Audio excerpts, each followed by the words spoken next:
dragi novinarke in novinarji, na novinarski konferenci Okrožnega sodišča v Ljubljani, na kateri bo predsednik sodišča, okrožni sodnik Marjan Pogačnik, v luči aktualnih izjav in medijskih objav spregovoril in predstavil pristojnosti oziroma kompetence ministra za pravosodje nad delovanjem sodstva in sodnikov.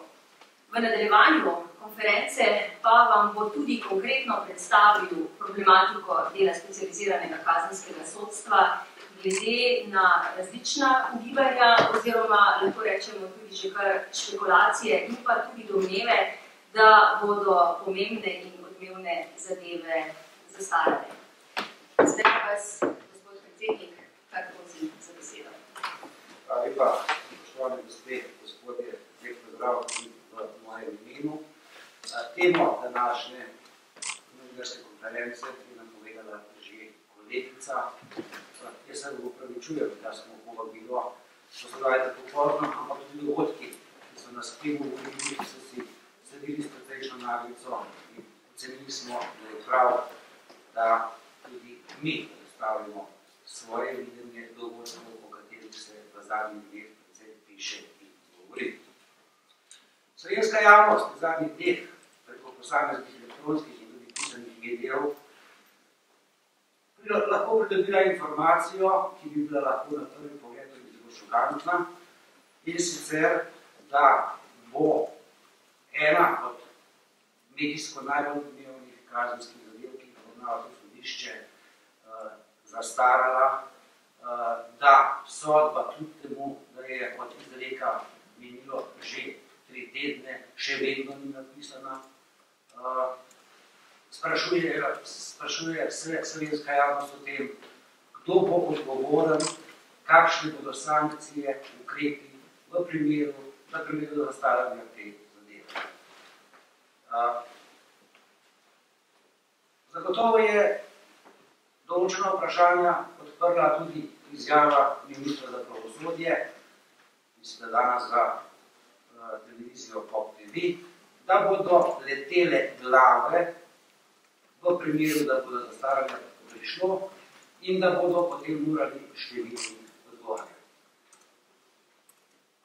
Ni moj namen polemizirati z to izjavo pravosodnega ministra, nenazadnje po meni razpoložljivih podatkih in informacijah, niti ni možno razbrati, na koga so te izjave merjene, zgolj sklepamo in lahko predvidevamo, da je bilo tukaj v mislih sodnike in predsednike sodišč, in ker je zadeva trenutno v obravnavi pred našim sodiščem, sem se v teh glavah spoznal tudi sam.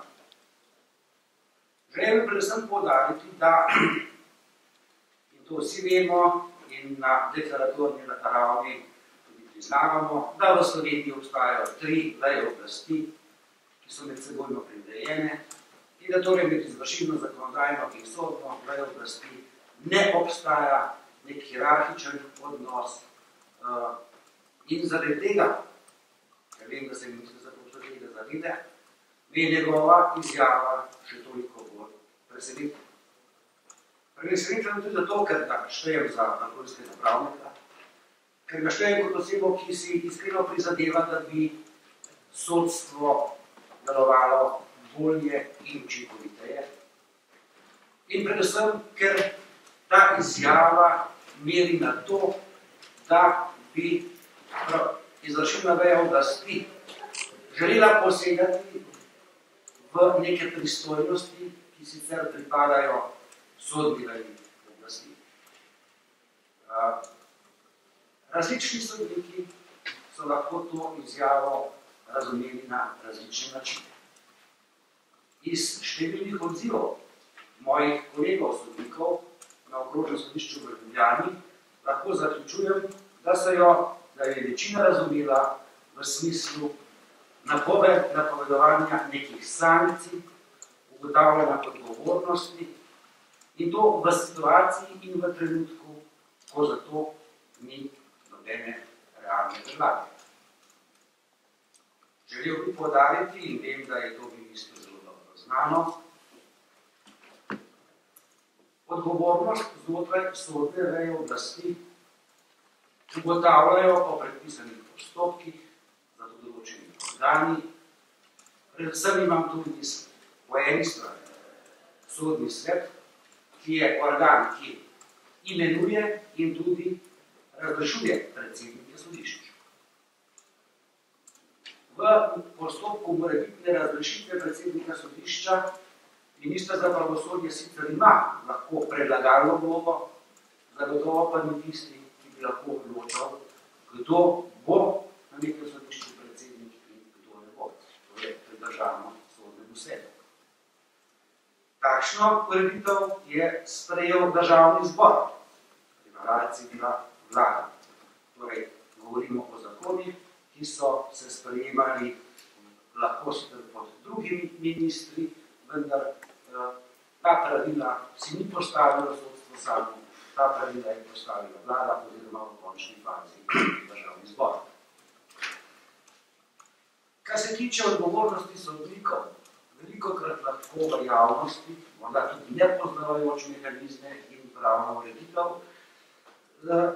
zasledimo tezo, da pravzaprav sodniki nimajo nikakršne odgovornosti, da lahko počnejo, kar se jim zgodi.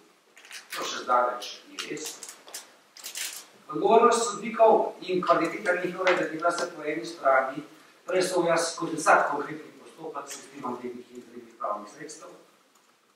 Vsak sodnik je najmanj enkrat letno podvržen ocenjevanju s strani pristojnih personalnih svetov in bili so tudi primeri, kjer je bilo ugotovljeno tudi nekvalitetno delo posameznih kolegov in tudi posameznih ocene so bile temu primerne. Tudi smo že imeli situacije, ko so posamezni sodniki izgubili svojo funkcijo zaradi negativnih ocen sodniške službe. Tudi to sodišče je imelo situacijo, ko je bil razrešen eden od mojih predhodnikov, kar seveda nas navaja zaključek, da te mehanizmi niso zgolj mehanizmi na papirju, ampak tudi v praksi delujejo. Takšen in tolikšen nadzor je za sodno vejo zadosten. Ne čudi me, da včasih zakonodajna veja, ali vlada, ali posamezni predstavniki te oblasti imajo željo imeti močnejšo vlogo znotraj sodstva.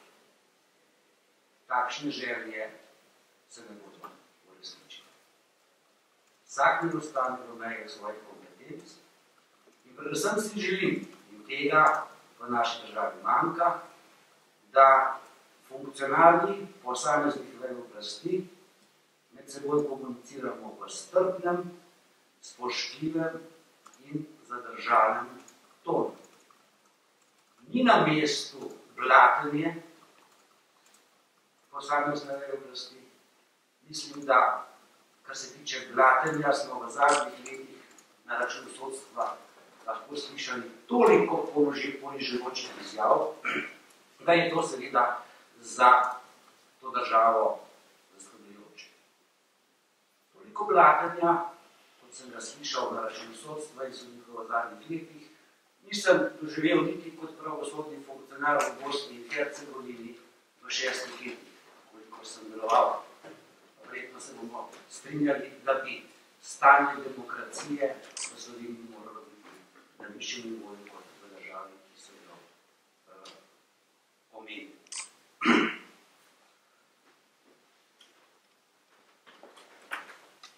Ko sem govoril o nadzoru nad sodnikovim delom, poleg že omenjenih inštitutov obstajajo službeni nadzori, ki jih lahko upravlja predsednik sodišča ali predsednik neposredno višjega sodišča. Obstajajo pregledi poslovanja v konkretnih zadevah. Obstajajo disciplinski postopki, ki jih prej nisem omenil, vendar v vseh teh procedurah minister bodisi nima nikakršne vloge ali ima zgolj minorno predlagalno vlogo seveda pa o tem, ali bo nekomu prenehala funkcija, ali bo disciplinsko obravnava, ali bo službeni nadzor opravljen ali ne, odločajo zakonom določeni organi znotraj sodstva in sodni svet od organi sodni. Torej, izjava ministra za pravosodje torej ni temeljila na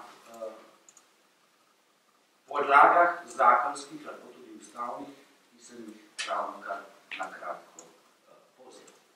Pa naj bo o tej zgodbi za ministrom dovolj. Glede zastaranja te zadeve, ki doživlja enormen medijski odziv. Prvo bi rad poudaril sledeče. To sodišče, predvsem predsednica senata, ki je v tem momentu zadolžena, da spiše sodbo v tej zadevi, dela in bo tudi v prihodnje storila vse, kar je v njeni in naši moči, da ta debata o zastaranju ne bo postala realna opcija. Strinjam se z ministrom za pravosodje, ko je v isti oddaji, kot sem jo že omenil, dejal, zastaranje kazenske zadeve je najslabša možna rešitev kazenskega postopka. Res je. To je najslabša možnost za ugled pravne države in po moji oceni tudi najslabša možnost za samega obdolženca.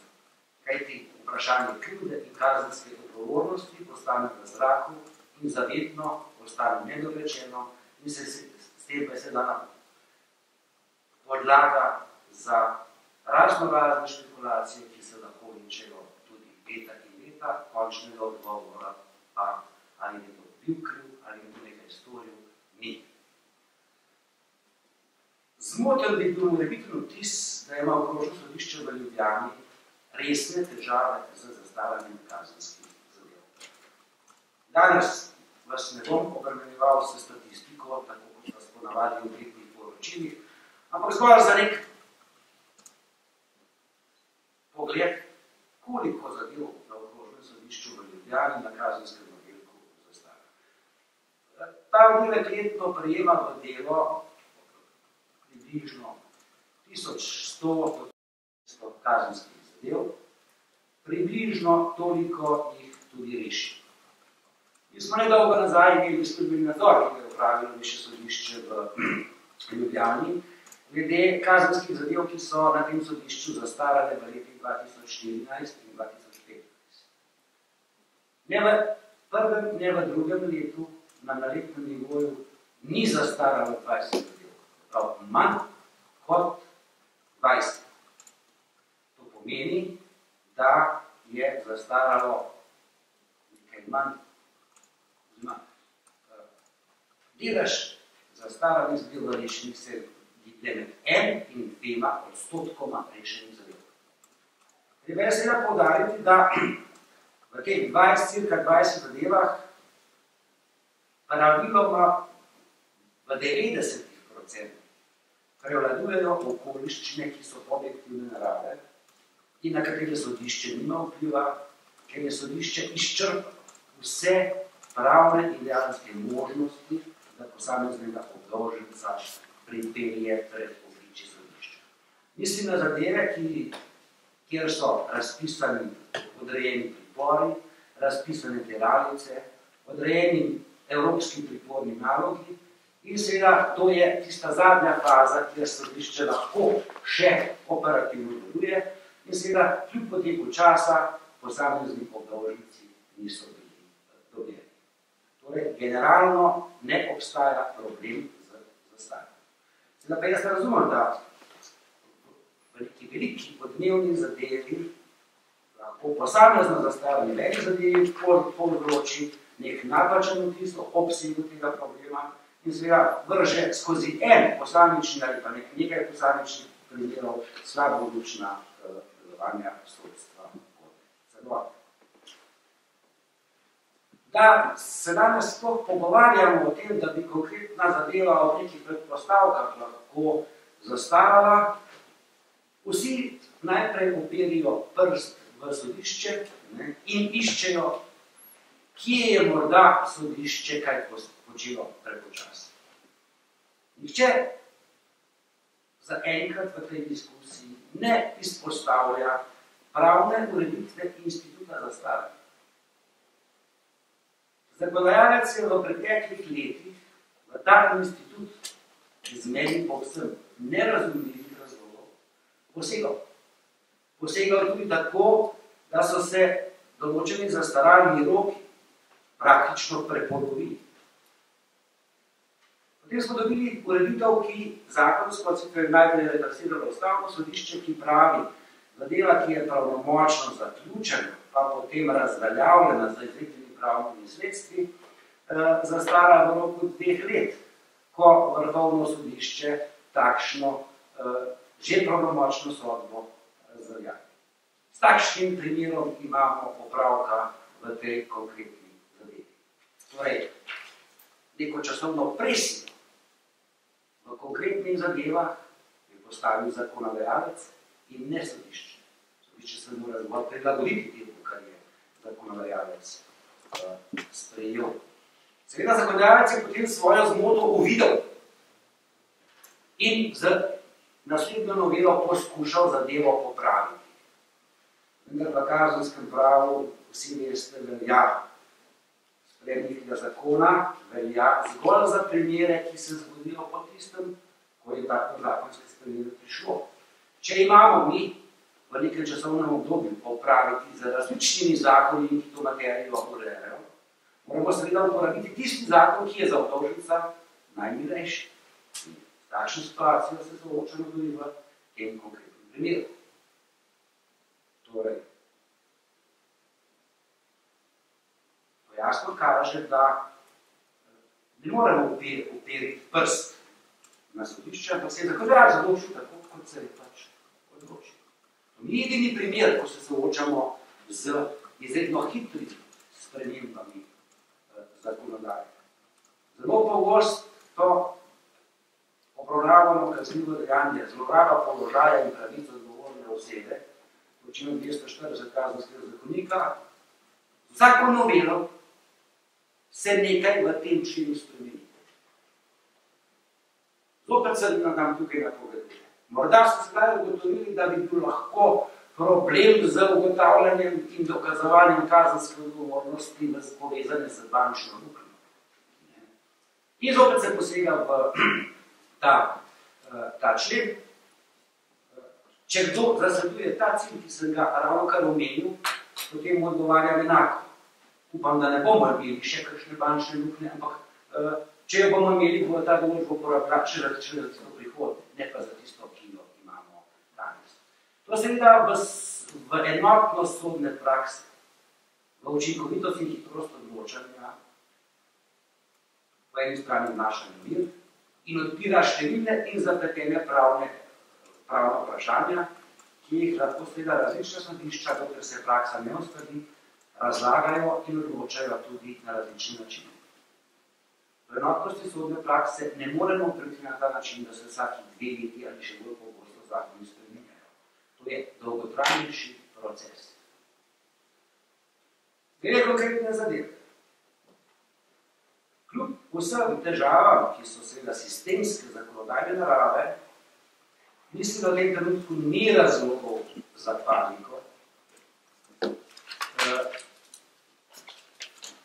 ker sem pričakoval in verjamem, da bo to vprašanje, če ne bom prej sam nekaj pojasnil, tudi zastavil, kdaj bo sodba napisana in kdaj bo sodba razpravljena.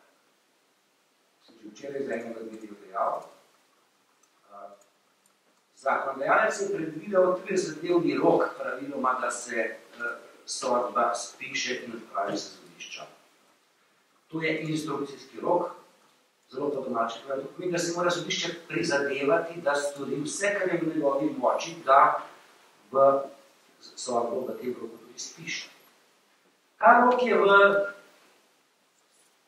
procesni zakonodaji postavljen že desetletja. Ko sem ga kot nadpravnik prebral, je da ta določba enaka kot danes, ko sem 30 let skoraj starejši. Verjetno se boste strinjali z menoj, da zahtevnost, obsežnost zadev pred 20, 15 in 30 leti bila bistveno drugačna, kot je danes. To so bile sodbe morda napisane na 5, 10 straneh.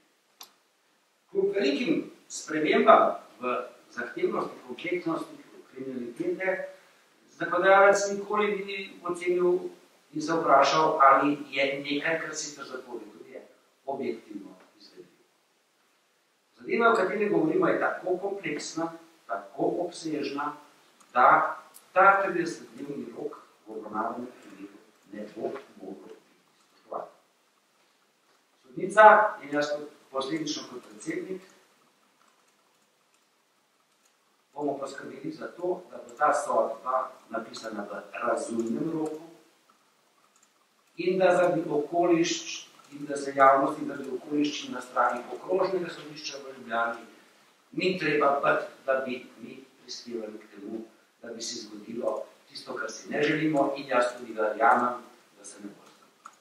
Da bi ste dobili neko predstavo o tem, kakšne so sodbe, kako obsežne so sodbe v zadevah, ki jih rešuje specializirani oddelek, smo vam danes prinesli na vpogled nekaj sodb v že spisanih primerih. Lahko si jih boste pogledali, tukaj v prvi vrsti so. Te sodbe glede obsežnosti imajo tam od 200 pa do približno 500 strani obrazložitev. Seveda je treba tudi, tukaj za menoj vidite eno veliko število plastičnih škatl. To je zgolj dokazno, spisovno gradivo v eni od kazenskih zadev, ki jih obravnava naše sodišče. To mislim, da smo jih našteli okoli 20. To je obseg gradiva, s katerim se mora seznaniti in ga proučiti sodnik, preden prične z glavno obravnavo. Seveda, pravno relevantne dokaze mora tudi oceniti in obrazložiti v pisnem odpravku sodbe. To je pač realnost, v kateri živimo in delujemo. Če bi imeli samo eno takšno zadevo, je verjetno danes ne bi kazali. Želim vam postreči s podatkom, da specializirani oddelek našega sodišča ima trenutno v delu 100 zadev iz pristojnosti organiziranega gospodarskega kriminala in kaznivih dejanj korupcije. Približno 50 jih je v fazi preiskave, približno 50 se jih nahaja v fazi po vloženih obtožbah. Trenutno na našem oddelku deluje 18 specializiranih sodnikov. Vsak ima v delu približno trenutno 5 do 6 zadev. Mislim, da se boste strinjali z mojo oceno, da je tukaj za velike obremenitve in da seveda je treba vsem tem sodnikom dati predvsem priznanje. Če že ne priznanja, potem pa saj neko spodbudo, da na tej začrtani poti vztrajajo in da seveda vsakršne izjave, ki spodkopavajo to avtoriteto, s tem spodkopavajo tudi svojo lastno državo. Če ste bili, verjetno ste bili na posameznih glavnih obravnavah, v naši državi velja sistem neposrednosti izvajanja dokazov na glavnih obravnavah. To pomeni, da je potrebno vsako listino, ki je dokazno relevantna, na glavni obravnavi prebrati. Ne zato, ker bi si tako želel sodnik in ker jo ne bi poznal, ko ne poznal odprej. Ne zato, ker je ne bi poznal odvetnik na dolžnost, ali da je poznal odprej. A kljub temu se obravnave včasih trajajo dneve in dneve, tedne in tedne, mesece in mesece, ker imamo, kot jaz temu rečem, bralne vaje. To so dragi postopki, to so obsežni postopki, tudi zaradi razlogov, kot sem jih ravno kar pomenil. To ni odločitev sodišča, bomo brali ali ne. To je eno od načel Zakona o kazenskem postopku, ki je v domeni zakonodajalca. Pa vas vprašam, kdo bere? Kdo predstavlja dokaze? Zdaj videli, da te dokaze bere državni tožilec. Jaz nikoli. Državni tožilec je organ pregona. On je tisti, ki mora kaznivo dejanje dokazovati. Pa se pri temu ne zgodi. Jaz cenim prizadevanja Ministrstva za pravosodje za posodobitev procesne kazenske zakonodaje. V proceduri se nahaja neka obsežna novela. Jaz sem ponosen na to, da smo v določenem delu k tej spremembi prispevali tudi sodniki na Okrožnem sodišču v Ljubljani.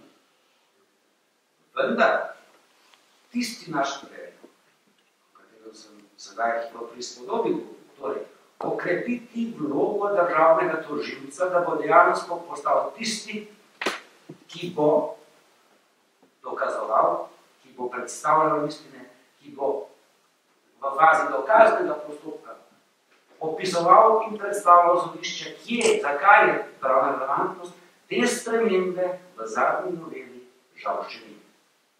In dokler tega ne bomo v tej državi uvrnili, da bo sodnik v pravem pomenu besede sodnik, torej poslušal bo dokaze ene in druge strani in potem odločil. Do takrat bomo imeli takšne probleme, s katerimi se pač soočamo iz dneva. Če boste spremljali razvoj specializiranega kazenskega sodstva, boste videli, da že v štartu zakonodajalec ni imel jasne vizije, kako se te problematike loti. Razen osnovne teze, da moramo uvesti specializacije. In seveda, bile so uvedene, zaradi nedorečenih zakonodajnih rešitev smo se takrat znašli v situaciji, ko enostavno ni bilo nobenega kandidata, ki bi se prijavil na svoj liste. Ker nobenega kandidata ni bilo, je šla vlada in posledično državni zbor na spremembo. In so to breme kadrovanja enostavno prenesli na predsednike sodišč, ki mora za letnim razporedom zagotoviti seveda v okviru sistemizacije, da to število postavilo se je specializirano državno tožilstvo kot samostojen državni organ. Postavil se je nacionalni preiskovalni urad z veliko stopnjo samostojnosti znotraj policije. Vem, da je takrat ob štartu vlada za ustanovitev NPU-ja namenila vsaj 1 milijon evrov. Pa se vprašajmo, kaj država, razen da je postavila normativno podlago, kakršno je postavila, naredila za zagon te nove organizacijske oblike, te specializacije. Neprimerljivo manj, kot je bilo storjeno za postavitev nekih drugih inštitucij. Ampak kljub temu, jaz pravim, danes ta oddelek v Ljubljani ne funkcionira na najvišjem možnem nivoju, vendar funkcionira dobro. Sodniki so predani in ne bom dovolil, da kdorkoli, še preden je sodnik naredil kakšno napako, grozi z nečem, zakaj sploh nima odgovornosti. Mi se lahko o odgovornosti, disciplinski, kakršnikoli drugi, pogovarjamo in iščemo krivce in odgovorno še takrat, ko ugotovimo, da je napaka prišla, ne pa že takrat, ko nimamo nikomu, vsaj po moji trdni presoji, ničesar očitati. Tudi pričakuje se neko ukrepanje, saj iz posameznih zapisov, v tem momentu predsednika v odnosu do sodnice oziroma sodnika, ki na zadevi dela. Kaj mislite, da je bolj škodljivo za ugled in delovanje sodstva? Da sodnik z nekimi velikimi pritiski poskuša od sodnika izsiliti, da bo nekaj napisal v nekem roku, za katerega ocenimo, da to ne more nihče napisati. Ali ga spravite v situacijo, da bi morda sodnik celo klonil, nekaj od sebe dal, kar ne bi bilo dostojno papirja, na kateri. Ja, Suzana Perman-Zopkivi. Včeraj ste nekoliko drugače odgovorili, kot sem danes zjutraj prebrala, če se ne motim v Dnevniku. Dejali ste nekaj v smislu, da če gospod Klemenčič zahteva glave, potem to razumete oziroma mu lahko ponudite svojo glavo na pladnju. Zanima me, kaj ste s tem mislili. In pa, vem, da govorimo hipotetično, ampak v primeru, da če zadeva bi res zastarala, ali bi to denimo pomenilo, da boste, ne vem, takrat odstopili vi, ki pravite, da mu danes ponujete potem svojo glavo na pladnju. Glede, prebral sem ta zapis v Dnevniku, tudi tako, kot je zapisano, sem rekel. To izjavo je treba razumeti malo prispodobično. Želel sem biti slikovit, tako kot je bil minister slikovit v svoji izjavi. Z njo sem med drugim želel povedati naslednje. In to je tudi iz članka razvidno, danes sem ponovil. Skratka, mislim, da v tem momentu ni razlogov za kakršnokoli ukrepanje strani nikoga. Če pa minister že misli, potem naj seka po predsedniku sodišča in naj sodnike pusti pri njih.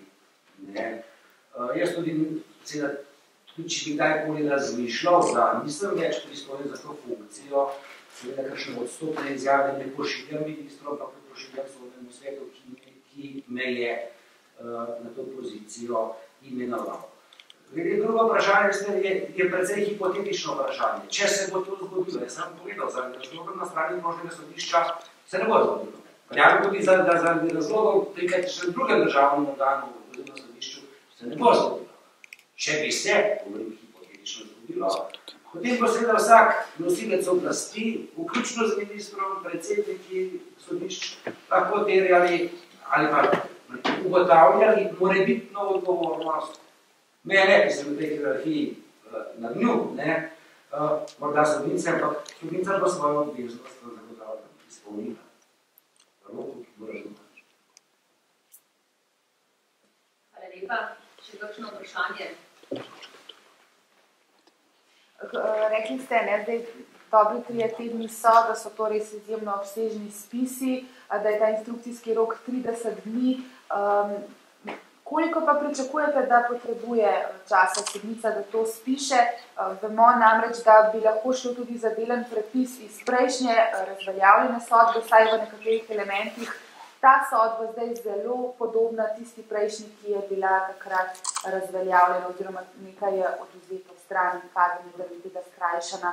In če to pogledamo, se nam mogoče ne zdi, da bi morala zdaj to ne vem koliko časa pisati, ker nekaj stvari pa je vendarle lahko v sistemu copy-paste, pa me popravite, če se motim. No, to je seveda vaša ocena. Drži trditev, da je tukaj zaponovljen postopek.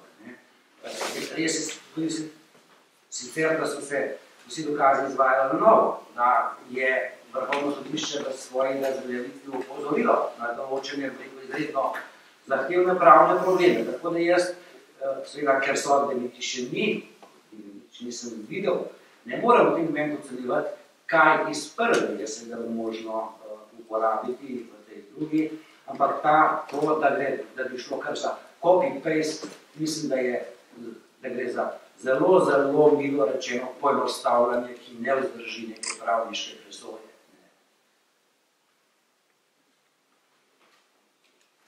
V tej zadevi niste sprožili še nobenega postopka, kakšne nadzorstvene, a ste se samo pozanimali pri sodnici? Pogledajte, nadzorstvena pritožba je tudi strank. Jaz sem seveda v kontaktu s sodnico praktično vse od razglasitve zgolj v tem smislu, da spremljam napredek pri sami sodbi. In lahko vam rečem, sodnica ne da svoj delovni čas, tudi svoj prosti čas uporablja za to, da intenzivno na pisanju sodbe dela in to je vse, kar lahko rečem v tem momentu. In ni bilo nikakršnih razlogov, da bi v tem momentu sprožal kakršnekoli postopke, razen lahko spremljanje napredka pri izdelavi sodbe. Prej, samo še to, spet lahko, da se motim, ampak razumela sem, da nekako želite povedati, da bi bilo treba tudi mogoče zastaralne roke nekoliko podaljšati. V tem konkretnem primeru govorimo, če se ne motimo, 10 letih, z drugimi besedami, da je zakonodajalec tisti, ki od vas terja zdaj to časovno stisko in da bi bilo smiselno razmisliti tudi o podaljšanju zastaralnih rokov. Ja, tudi bi se bolj nadala, ampak to je stvar ocene zakonodajalca. Ne? Moja primarna teza je, po teh določbah o zastaranju se je že toliko lomastilo, da bi nadaljne lomastenje lahko povzročilo več škode kot koristi. Kar je bilo storjeno in bilo storjeno in tega ne moremo popraviti. Ravno tako sem rekel, tudi morebitna sprememba določb v tej smeri, pa kolikor vem, vse jo ne predvideva, bi lahko vplivala samo neke bodoče primere, ne pa seveda na tiste, ki se danes obravnavajo. Ne samo tak, tudi številni drugi.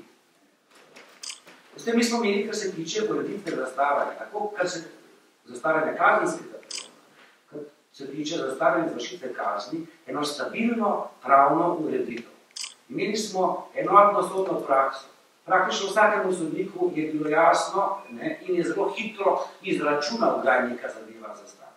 Potem smo, kot sem rekel, nerazumljivega razloga to porušili in danes se vam lahko zgodi, da boste dali na mizo nek konkretni primer, pa boste 3 sodnike vprašali, kdaj nastopi zastaranje kazenskega pregona ali izvršitve kazni, pa ne izključuje možnosti, da boste bili tudi dobro.